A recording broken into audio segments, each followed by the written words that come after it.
Okay, so today we are going to see one of the dimension reduction technique which we skipped. Okay, that is principal component analysis. Once it is over, maybe next class we'll be seeing SVD. In SVD, I'm going to show you on Apache Spark. Okay, and with that we are going to see decision tree and random forest. Okay, both of these three algorithms we are going to implement on top of Apache Spark. And today we are going to see PCA. So implementation. So PCA is again one of the dimension reduction technique. So before jumping into PCA, let me show you. So what is PCA? PCA is nothing but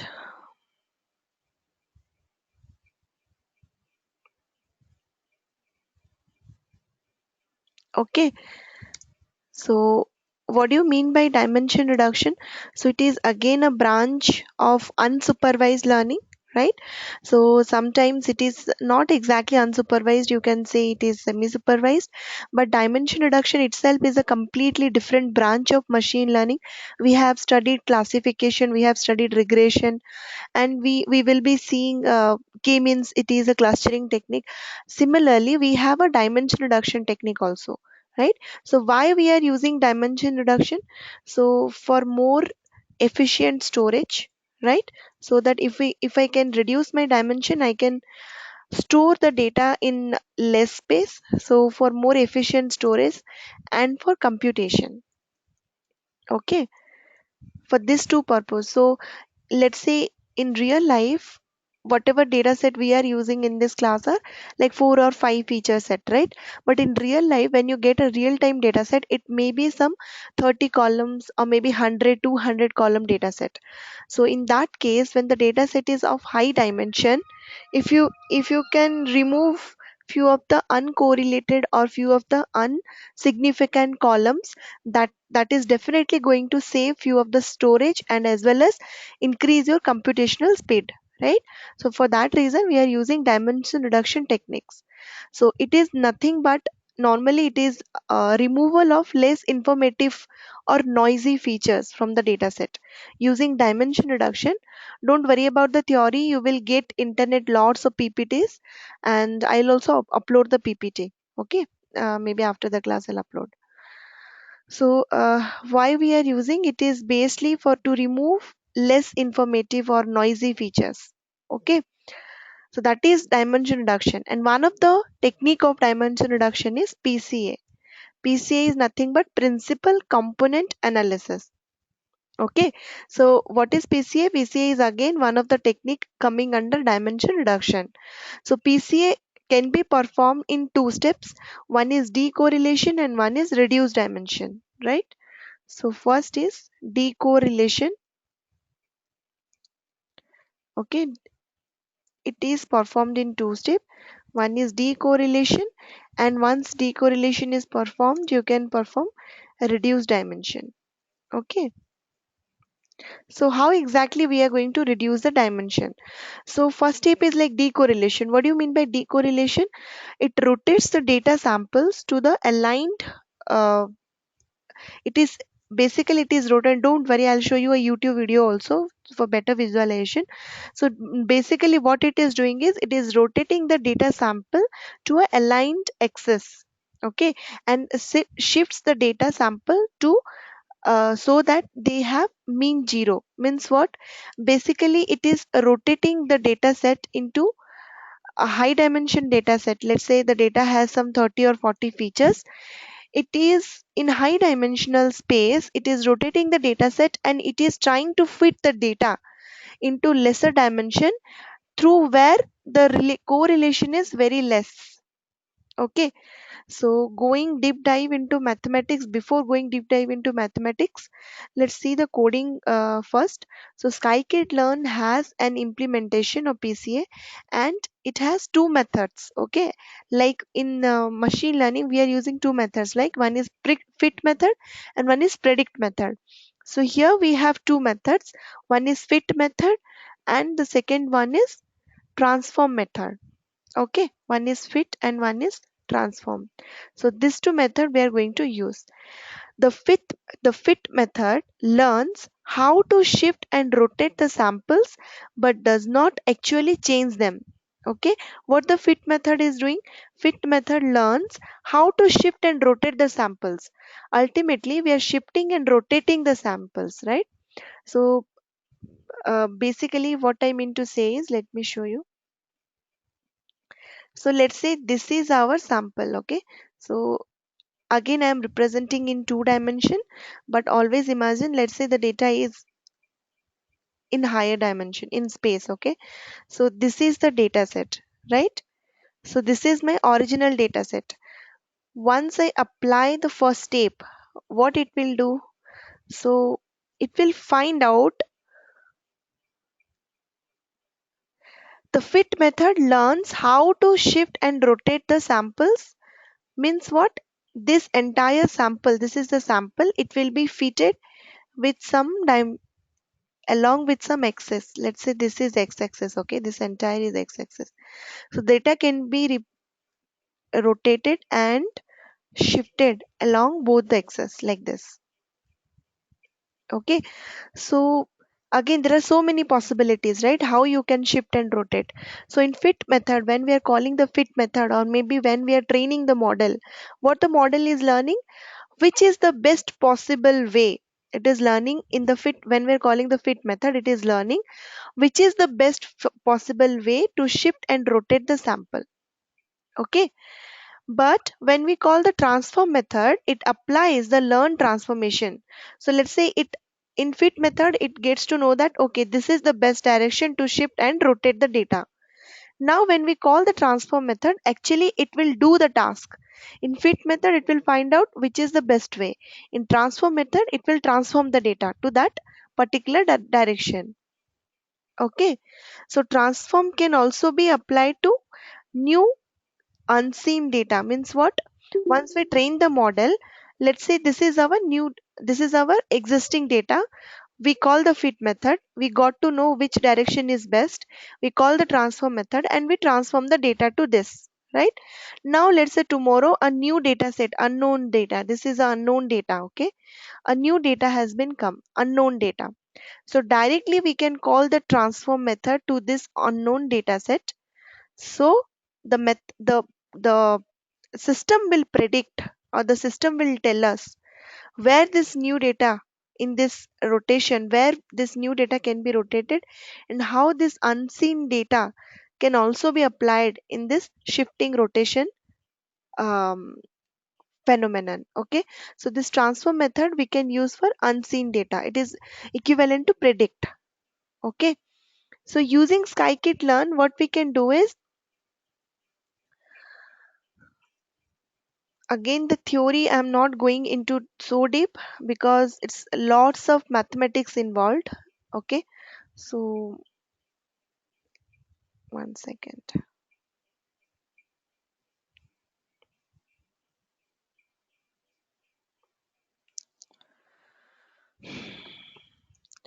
So first let me go take you through the coding, then maybe I can explain the theory again. Okay,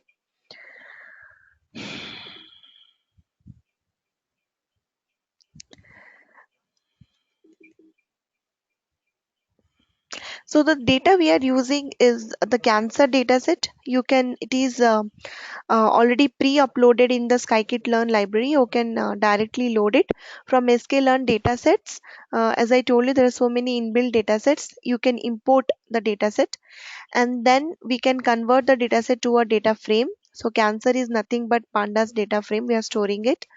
And what are the what are the if you print the dataset using describe method, you can check what are the features available. So number of instances 569 instances available, and number of attribute is 30 numeric attribute, right? So there are 30 columns in the data set, and number of instances 569. Okay, and what are the columns, what are this, you can check it. And also this, these are all the 30 columns, radius, texture, perimeter, area. Okay, these are the total 30 number of columns available. So now we know our data set. Now what we can do is, we can convert our data set to DF data frame with Columns equals to cancer feature name. So feature names are the columns and data value is the data. So this is finally converted to a data frame. We loaded the data and now we are converting it to data frame, and we are representing the data frame using the head method, calling the head method. Now this is like the normal thing. Now how we can apply PCA and what exactly we are trying to do. Okay, so PCA is like nothing but, as I told you, um, see, PCA is nothing but it is telling us, let's say 30 columns are there, right? So let's say there are so many columns which are not significant, okay, which if we remove, then it will not have a great impact on the performance. So instead of taking all 30 columns into consideration, what we can do is we can find out which are the highest, or which are the highest significant columns. We can only take those columns and we can ignore rest columns. Okay, so always dimension reduction technique is a pre-processing technique before applying any machine learning technique. Okay, maybe it is a classification, or maybe it is a k-means, sorry, maybe it is a unsupervised learning or supervised learning technique. You can apply dimension reduction technique. It is a pre-processing step before applying any classification, regression, or unsupervised learning technique. You can apply dimension reduction technique if the dimension of your data is so high. In how it is going to help you. First, number one is, it is going to speed up your training and testing method, so it is increasing the speed of the algorithm. Second thing is, it is saving the space. Okay, in real life the data sets are in terabytes, not in MBs, right? So it is definitely going to save some space for you. Storage wise it is efficient, and you will be knowing of what are the highest significant columns which you can take into consideration, right? So basically a higher dimension data, we are reducing it to a lower dimension data using PCA, right? So before PCA, before applying PCA, see, again, your question is, I can also do the same thing using scatter plot, right? Again, scatter plot is also giving us the correlation between two features. Up to two or three feature, we can apply scatter plot. But what about when we have more than three feature? Let's say in our data set, some 40 or 50 columns are there. That we cannot represent in scatter plot, right? Because scatter plot is always two-dimensional view, right? For that case, in that case, we can apply PCA, so that in higher dimension we can get to know which are the, what is the relationship within the features in higher dimension. That idea we can get using PCA. Okay, so before applying PCA, we need to scale our data. Okay, so that each feature has a single unit variance. Means what? Our data set will be very highly distributed. Let's say from 1 million to 10 million, or maybe higher. The data range is completely very different.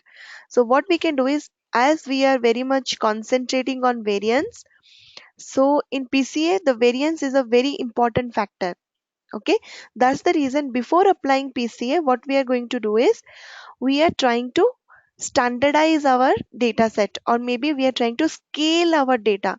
Scale in the sense with a particular range, maybe -1 to 1, entire data set will be converted, or maybe represented within -1 to 1 value. So that is known as scaling. Okay, so before applying PCA, you need to scale your data. We already did this. There is a method known as standard scalar package. We are going to import that standard scalar package from sklearn, and we are going to call again the fit method, which will fit, and again the transform method, which will transform the data to a scaled data. So our scaled data is nothing but the data set has been scaled. Now it is ready to apply for PCA. PCA with scikit-learn uses very similar process to other pre-processing function that comes with scikit-learn. We instantiate a PCA object, find the principal components using the fit method, and apply the rotation and dimensionality reduction by calling the transform method.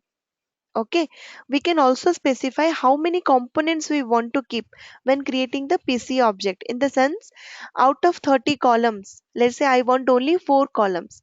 Okay, so that also I can specify by calling the PCA method. So the step number one will be, as we are doing in all machine learning tasks, from sklearn decomposition import PCA. We are importing the PCA package. Then what we are doing, we are instantiating the PCA. So PCA is the object of PCA.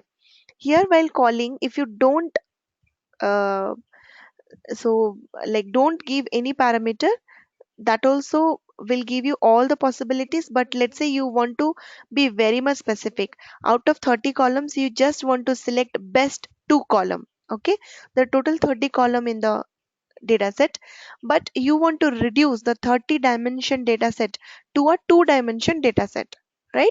And the two features which you are selecting should be the highest significant features.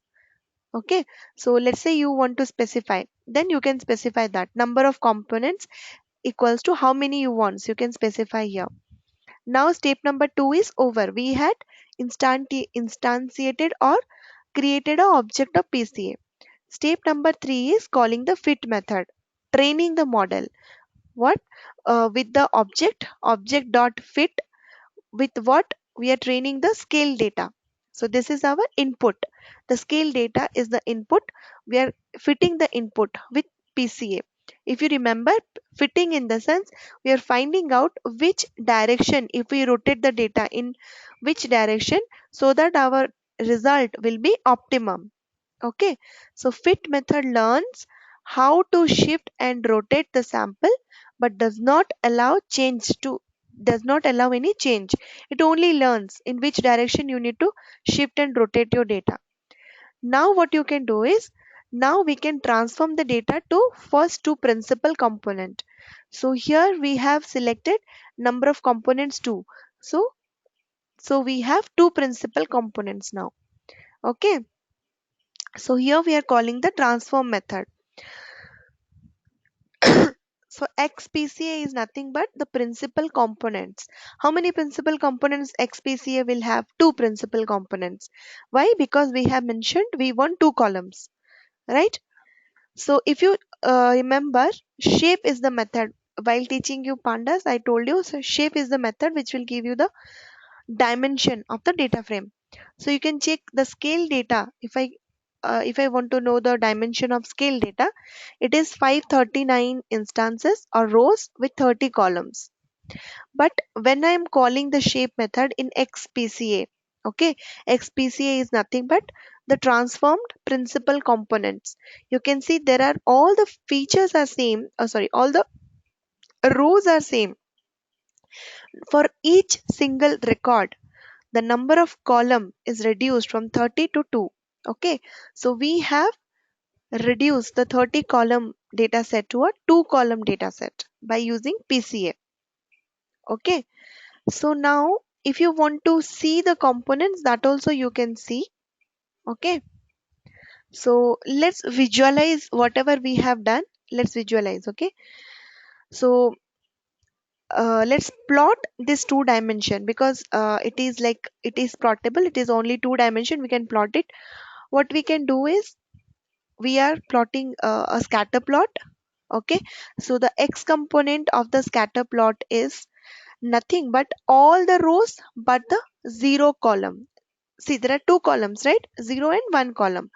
So all the rows with the zero column is x-axis, okay, which is nothing but the first principal component. And all the rows with the first column will be the y-axis, which is nothing but the second principal component. Okay, and uh, and here see, color equals to cancer target. This is nothing but for the coloring purpose. Plasma is the color. So we are what we are coloring the target. Okay, so with this two colors, you can ignore. Okay, these two are not required. This is for better visualization. If you don't write this, everything will be black and white. Okay, if you want any color, you can specify. So the scatter plot, the x is nothing but the first principal component and y is nothing but the second principal component. And you can see when we are visualizing the 30 column data set, um, it is very nicely, we can, by seeing it, we can, it is very nicely like representing, it is classifying it into two categories like benign and, if you see the target, let me take you through the data frame. So the last column is the target column. Okay, so one second.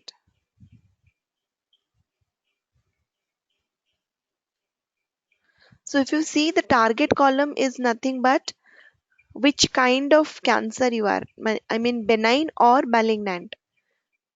Let me show you that.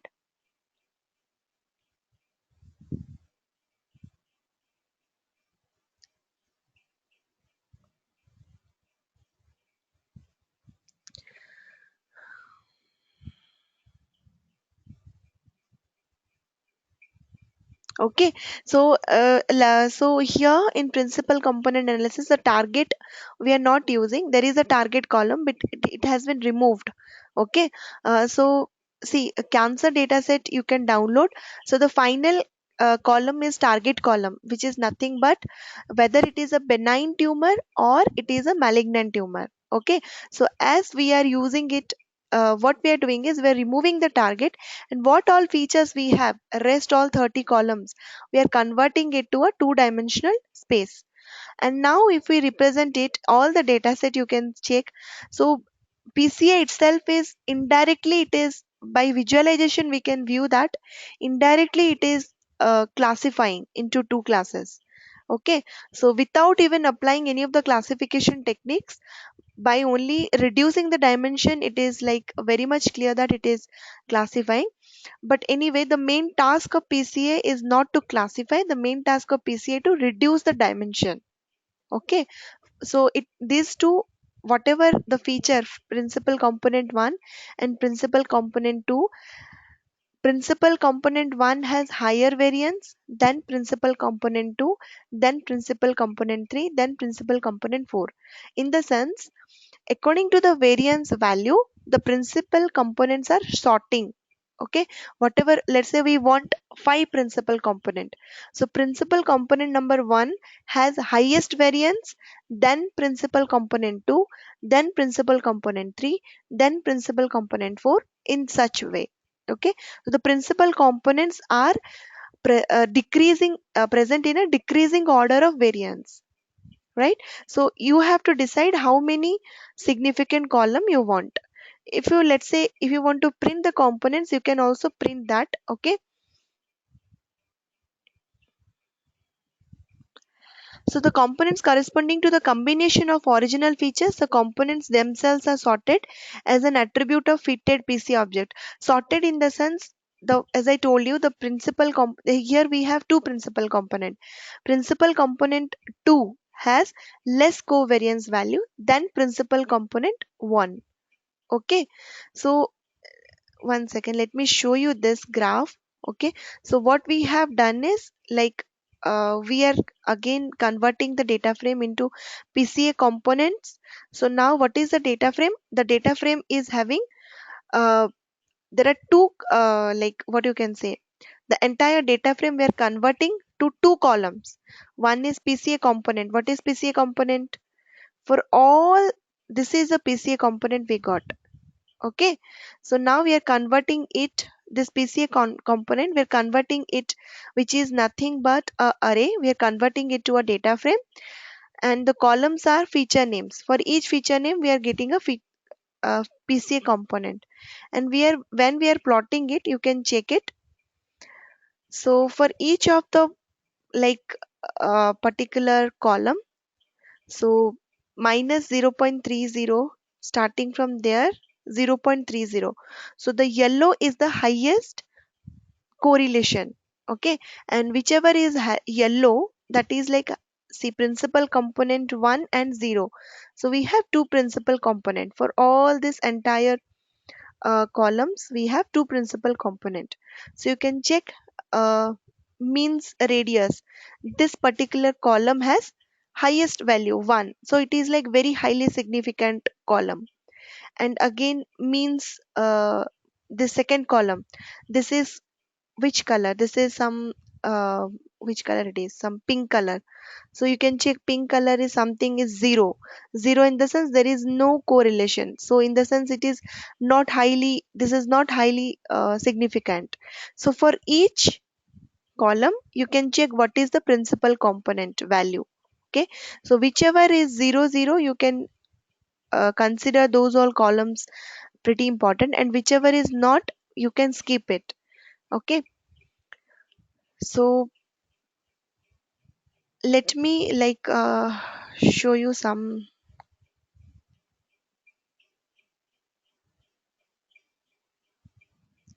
Okay, so the graph if I show you, so this is normally the graph. Okay, so what you can do is, this is, let's say you have let's say take the example of cancer data set we have. Let's say instead of two we choose four components. Okay, now if we represent the number principal component versus variance. Okay, so 0 1 2 3, these are the four principal components we have, and this is the variance. Then you can check 0, the first principal component will have the highest variance, then it is decreasing order. Each principal component has decreasing order of variance. So by seeing this graph, you can, let's say initially your question is how I will know how many number of principal component to select, right?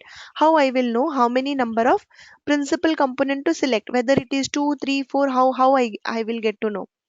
So what you will do is, initially don't choose anything, just take all the principal component and try to draw a graph like this. Okay, so by seeing the variance you can, it is clearly here in this graph, it is clearly visible that princ- principal component 0 and 1, these two principal component has high variance value, and 3 and 4,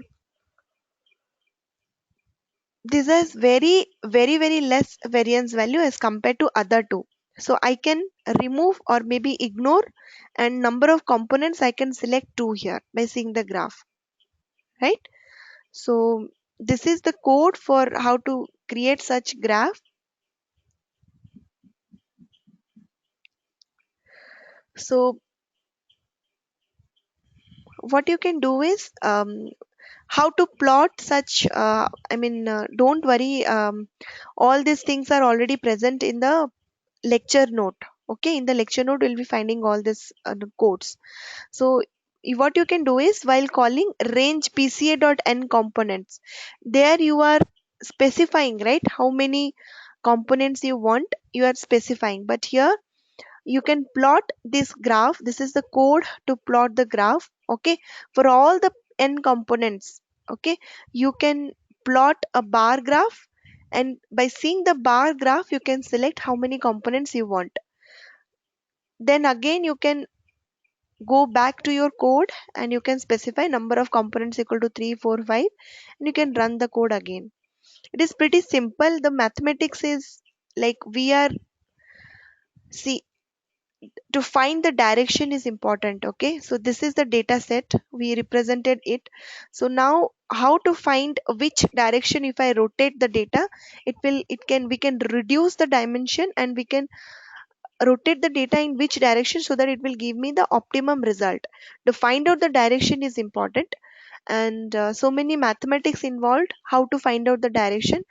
But luckily if we call the fit method, the model itself train, and it finds which direction it will rotate so that it will give us the maximum possible variance value. Okay, so there is so much mathematics involved into it. So let me,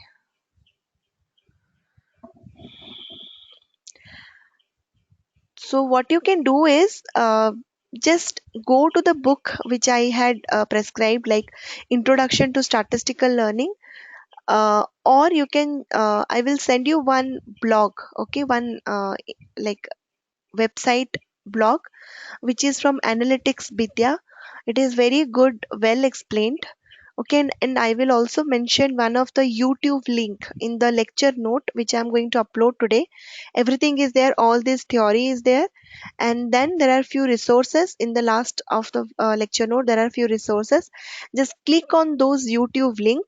So everything, whatever I show, whatever I told you, all those things you can visualize.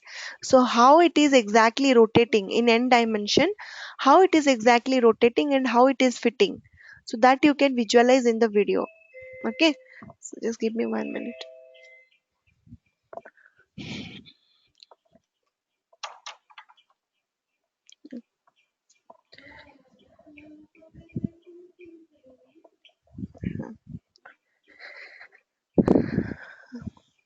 Okay, so this is how PCA is. Any doubt for today's class?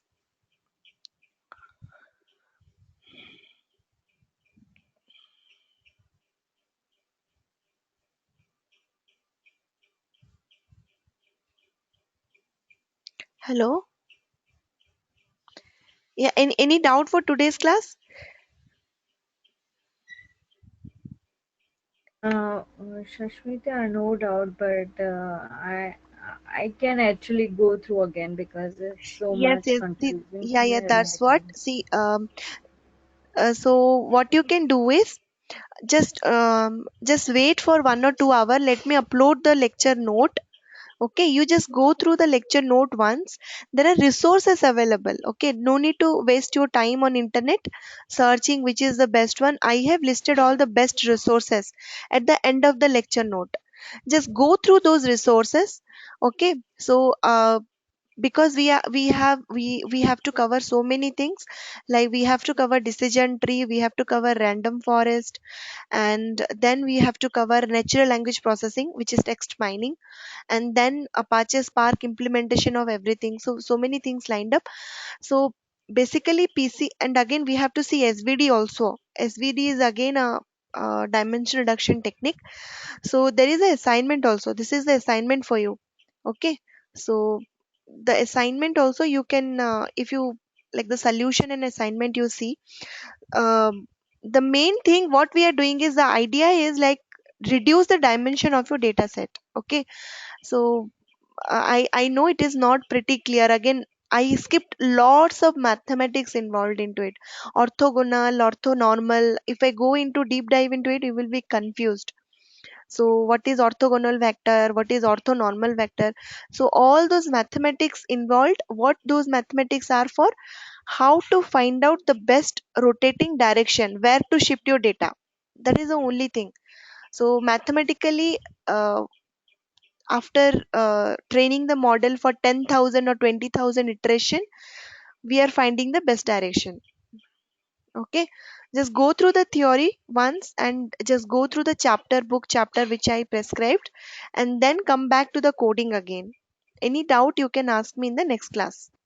And Brinda, regarding your Spark error, I have gone through it. So it is a very normal error. In fact, I also got the same error many times. There is nothing wrong in the coding and all. What you can do is, it is something related to your system. So maybe how many GB of memory you have? It is it 4 GB? Yeah, I think so. Yeah, just check the memory once. Okay, and what you can do is, I will. Because I downloaded Java, so I thought it's Java regarding some problem, but it's not working still. No, no, no, it's not Java related problem. It is very simple problem. Sometimes how I resolve it is, I did not find any solution. So for the same error what you are getting, I too got the same error. What I did is, I changed everything. I checked my memory. Everything looks fine. So what I did is, I uninstall everything and did everything again, and it works fine for me. Okay, so that error which you are getting, one reason can be if the memory is not sufficient. Second reason can be if you are assigning 4 cores and if your machine has 2 core, right? So in the Oh, coding, if you check, we are assigning 4 cores. I'll tell you, okay, in the mail I will reply. So that is nothing related to code, very much related to system specification. If your system specification is not matching, then that may be one of the possibility. You may get that error. Okay. So I will Okay, I will try to get uninstall and get to do it again. yeah, yeah, So after that, I will let you know. And regarding this, I have one question. yeah, Like these two components you said to mention, right? yeah. So is there any way we can know which component the algorithm selected, or we don't know which component it is?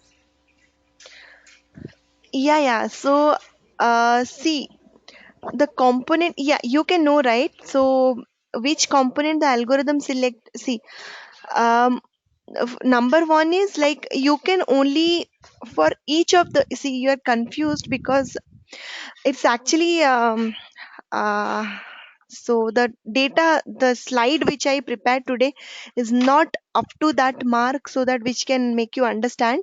So the thing is, PCA generally it took 2 hours time to complete. Okay, within 45 minutes, I really don't know how to complete. So many things involved into it, so you can visualize which components like you have selected everything, you can visualize. Okay, but how to show you, that is my problem. But anyway, I will design a very nice my challenge is the entire 2 3 hours content I have to summarize within 30 minutes. So that is my challenge. Yes, you can know that. So which component you are selecting, that also you can know. In fact, you can visualize it. Okay, one of the like here in this graph it is not that much clear, but see, the color coding itself is showing which component is very important, which you can take into consideration, and which component, let's say minus 0.30. So this blue color, which component it is, which column, worst fractals dimension, some column name. Okay, so this column you can ignore. So whichever is coming bright yellow, okay, 0.30, only those columns you can take. Can anyone say which is the two components we are taking by seeing this graph? Can anyone say?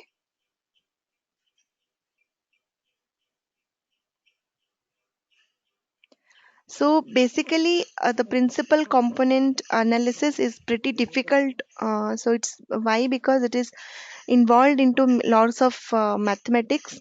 So basically, how to represent it? It's See, it's fine. I can read the material, yeah, and yeah, if yeah. I So have the questions. so it is nothing related. So you people are thinking, right? So PCA means it is like a compo. It is nothing but a mathematical vector. Okay, it is a range of. It is a vector which will give you the like all numerics you will find. Okay, so let's say zero. If you want to print principal component 0 and principal component 1, that's what we had printed here. So you can check from here to here. This is principal component 0. Okay, and from here to here it is principal component 1. Okay, so again, what we are doing for each of the, see, like for each of the rows, we are converting each of the rows to a vector, mathematical form of vector. So using these points, ultimately this comma comma is one point, right? So using all this point, what we are doing, we're transforming the data set and representing it into a two-dimensional space. The entire 30 dimensional space we are reducing to two-dimensional space. It is not clear, I know. What you can do is you just go through the theories, just go through the YouTube videos. See, all these algorithms are applicable in high dimension.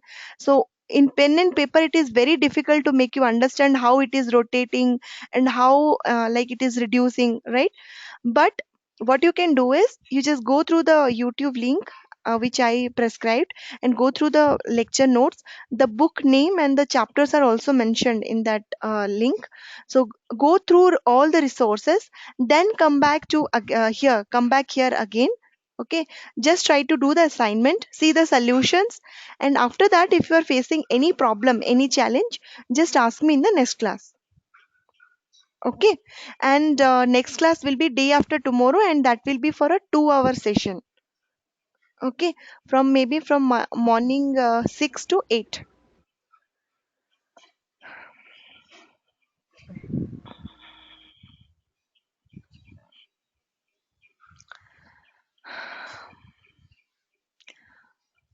Okay, guys, we can end the session today. Okay, you take your time and just try to figure it out like this PCA. If you have any doubt, you can ask. And in the next class, we are going to see decision tree and random forest. If time permits, we will go for SBD. Otherwise, um, we will complete decision tree and random forest, that is on top of Apache Spark. And Brinda, if you are getting any trouble, then let me know regarding that error. Okay. Yeah, sure. Yeah. Thank Okay. you. Yes. Thank you. Thank you. Thank you.